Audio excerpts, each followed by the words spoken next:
श्रद्धा रखते हैं। आज का विषय है कि परमात्मा किस तरह हमको प्राप्त हो सकते हैं, परमात्मा किस तरह हमको पाना चाहिए और परमात्मा के कैसे दर्शन करना चाहिए। हर व्यक्ति सोचता है कि मेरे को परमात्मा के दर्शन मिल जाए, जिनवानी मिल जाए, परंतु जब तक आत्मा से नहीं करोगे, धर्म नहीं करोगे, तब तक परमात्मा के दर्शन होने वाले नहीं हैं। परमात्मा को पाने के लिए जीवन के अंदर तप त्याग रूपी क्या करना चाहिए, क्या लगाना है, बीज का रोपण करना है। जब तक बीज नहीं बोगे तब तक कुछ मिलने वाला। कौन सा बीज बोना है? धर्म का बीज बोना है। प्रभु जी मेरी रंग दो चुनरिया, वीर प्रभु जी मेरी रंग दो चदरिया, रंग दो चुनरिया, रंग दो चदरिया, रंग दो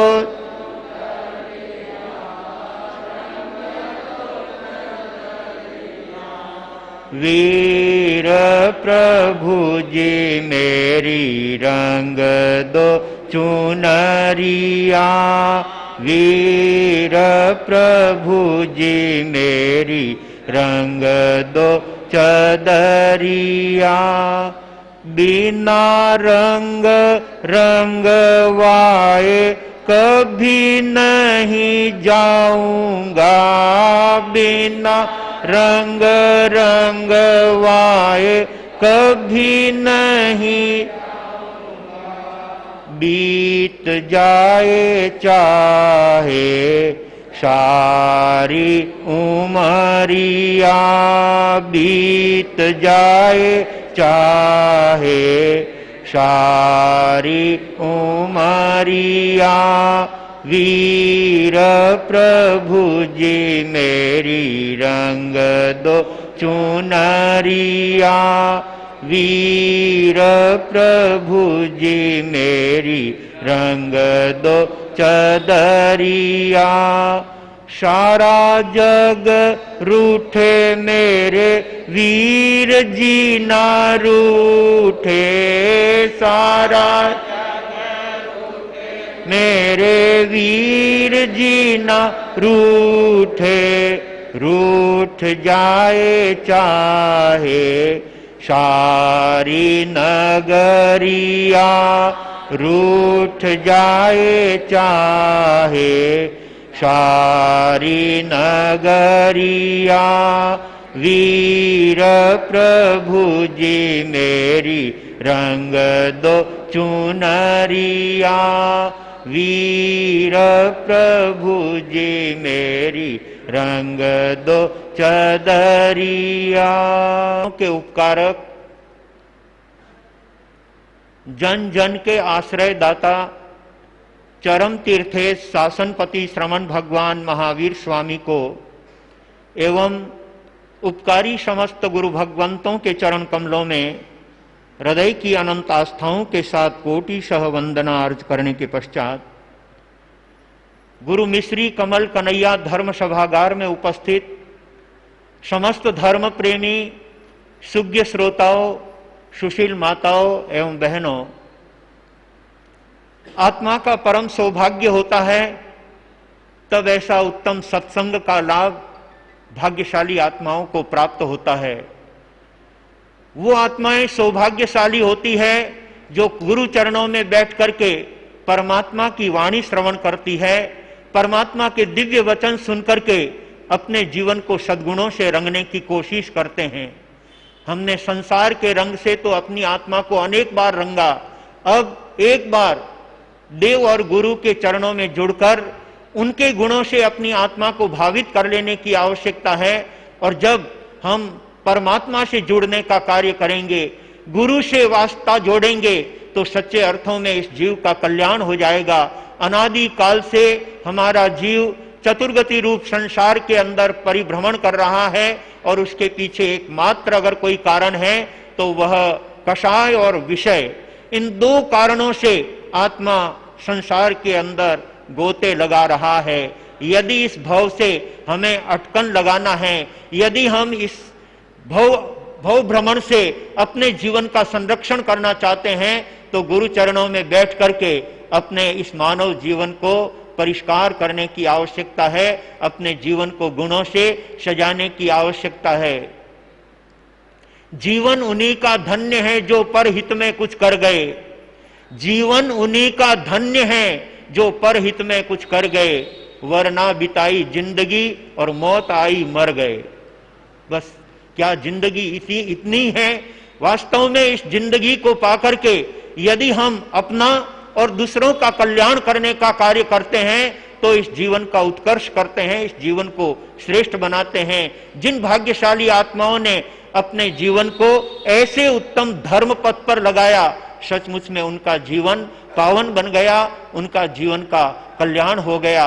बस हम भी गुरु चरणों में बैठ करके कषाय भावनाओं का त्याग करेंगे और अपने जीवन को सद्गुणों से जोड़ने का लक्ष्य बनाएंगे, तो इस आत्मा को हम पवित्र बना सकेंगे, पावन बना सकेंगे और इस जीवन का उत्कर्ष कर सकेंगे। बस अब इस आत्मा को ऐसा अवसर मिला है जिसके द्वारा हम अपने जीवन में सद्गुणों का समाचरण करके इस जीवन का कल्याण कर सकते हैं, इस जीवन को परम पावन बना सकते हैं। और ऐसा कार्य जो अपने जीवन में करता है वो सचमुच में अपने भावी जीवन को उज्जवल बना लेता है, अपने जीवन को श्रेष्ठ बना लेता है। और जो ऐसा नहीं कर पाते हैं, पाप कार्यों में ही संलग्न रहते हैं, दिन रात जो है संसार भावनाओं में झूलते रहते हैं, उस समय में जब पाप उदय में आता है तब उस समय उसकी रक्षण करने वाला, उसको बचाने वाला कोई नहीं होता है। ज्ञानी कहते हैं अपने जीवन का अगर कोई संरक्षण करने वाला है तो एकमात्र धर्म है।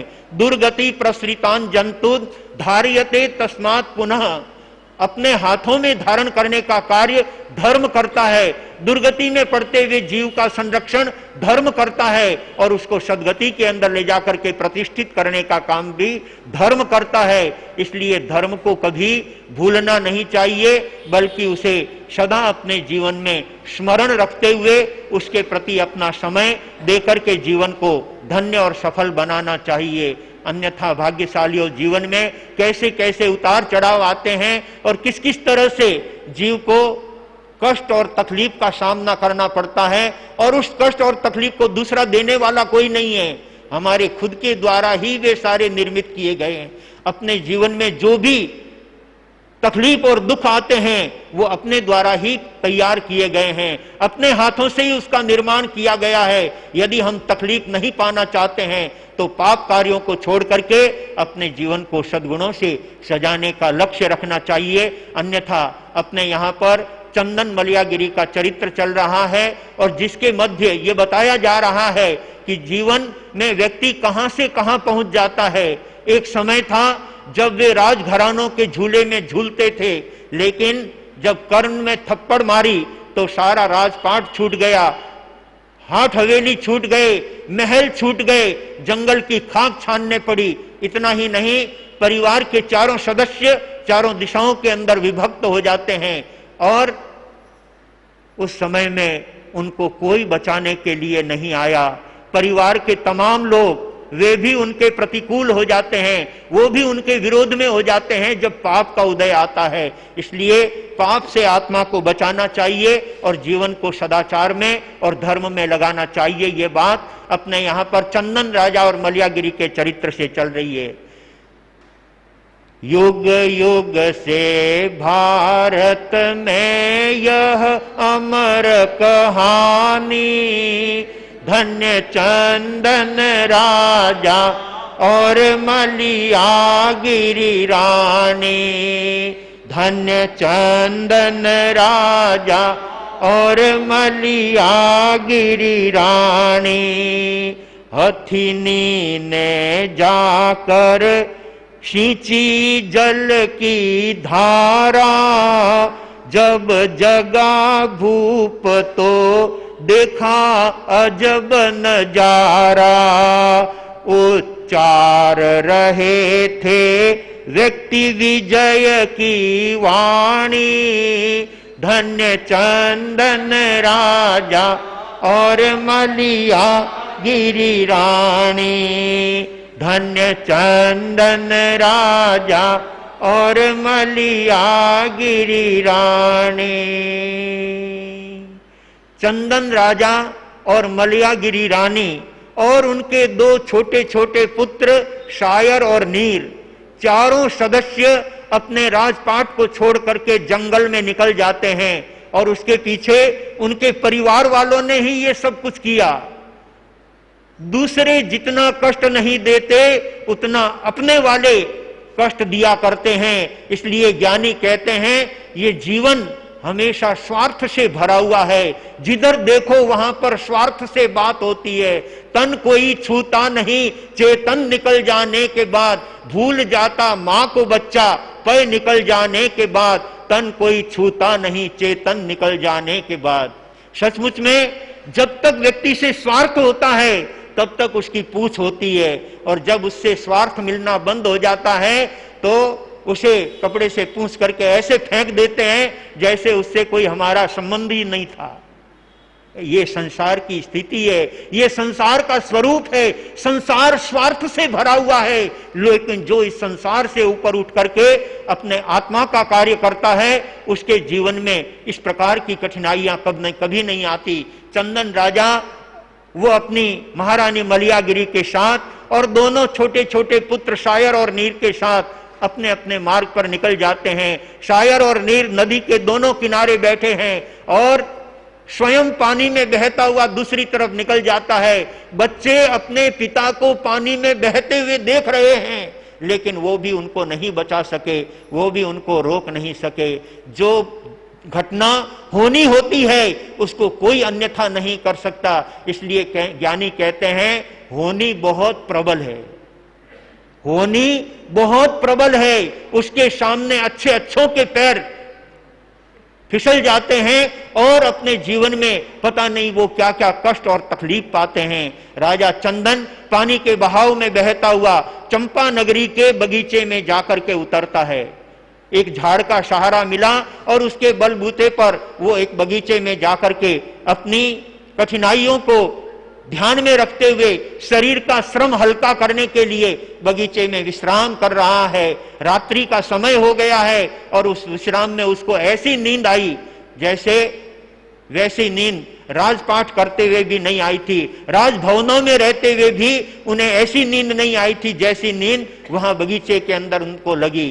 और आप देखिए कब व्यक्ति का पुण्योदय होता है, भाग्य कब व्यक्ति का जगता है और कब क्या परिस्थिति हो जाती है जिसकी हम कल्पना भी नहीं कर सकते। चंदन राजा बगीचे में सोया हुआ है और उधर पास के चंपा नगरी के महाराजा का देहावसान हो जाता है, वे मृत्यु को प्राप्त हो जाते हैं। सारे नगर के अंदर हाहाकार मच जाता है और जो उनके परिवार के लोग थे, परिवार के लोग का मतलब भाई बंधु, उनके निजी परिवार का तो कोई सदस्य था ही नहीं, पुत्र नहीं था, पुत्री नहीं थे, कोई उनके आगे पीछे नहीं था। ऐसी स्थिति में दूसरे जो परिवार के भाई बंधु थे वो कहने लगे इस राज्य का अधिकार तो हमारा है, और इस बात को लेकर खींचातानी होने लगी। तब मंत्री ने कहा कि यह बात अच्छी नहीं है, अपने यहां पर ऐसी बातें हमेशा राज के अंदर चलती आई है। जब परिवार के अंदर पीछे राजा के कोई अधिकारी नहीं होता है तो अपनी मुख्य हथिनी के सूंड में माला और पानी का कलश दे दिया जाता है और वो कलश जिस पर वो डाले उसी को राजा बनाया जाता है। सब लोगों ने मंत्री की बात को माना और हथिनी के सूंड में पानी का कलश और वरमाला दी गई। वो हथिनी पूरे शहर में घूम जाती है, किसी के गले में वरमाला नहीं डालती, किसी के ऊपर वो कलश नहीं उड़ेलती, घूमते घूमते उस बगीचे में पहुंच जाती है जहां चंदन राजा विश्राम कर रहा है। आज वो परिस्थितियों का मारा है, लेकिन उसे पता नहीं कि मेरा भविष्य क्या बनने वाला है। हथिनी वहां पहुंचती है, हजारों लोग उनके साथ साथ चल रहे हैं और उस समय में हथिनी उस चंदन राजा के पास जाकर के, जहां वो नींद में सोया हुआ था, उसी समय वो वहां पहुंचती है और हजारों लोग उसके साथ साथ में हैं। और उस समय में उसने पानी के कलश में से कुछ बूंदें उसके ऊपर डाली, जिससे वो एकदम हड़बड़ा करके उठा और देखा तो सामने हथिनी खड़ी है, सज धज करके वो उनके सामने खड़ी है और हजारों लोग वहां पर उसके साथ साथ आए हुए हैं। चंदन राजा विचार करने लगा, क्या मैं ये सपना देख रहा हूं? सचमुच में उस हथिनी ने उसके सिर पर वह पानी का कलश डाला और उसे वरमाला पहना करके अपने कंधे पर, अपने स्वयं के पीठ पर बिठा दिया। बस अब तो क्या है, वो हथिनी वापिस शहर के अंदर प्रवेश करती है और हजारों लोग जय जयकार के नारे लगाते हुए वो उनके साथ साथ चल रहे हैं। उस समय में मंत्री आकर के चंदन राजा से कहता है, मंत्री ने नतमस्तक हो हाल सुनाया, हो चंपा के तुम भूपति स्पष्ट बताया। अब चलो नाथ संभालो यह राजधानी, धन्य चंदन राजा और मलिया गिरी रानी, धन्य चंदन राजा और मलिया गिरी रानी। मंत्री ने आकर के और चंदन को बताया कि हमारे यहाँ के महाराजा चंपा नगरी के राजा दिवंगत हो गए और उसके लिए हमने ये निर्णय लिया था कि हथनी जिसके गले में वरमाला डालेगी उसी को हम चंपापुर का राजा बनाएंगे। अतः इस हथिनी ने आपको राजगद्दी पर आसीन करने के लिए चुना है, इसलिए इसने आपके गले में वरमाला डाली है और ये पानी के कलश से आपको सींचा है, इसलिए हम आपको चंपापुरी का राजा घोषित करते हैं और आप इनके साथ साथ चलिए। नगरी के अंदर प्रवेश करते हैं। हजारों महिलाएं मंगल गीत गाती हुई, राजा की विरदावली गाती हुई, राजा की मंगल कामना करती हुई उस जुलूस के साथ चल रही है।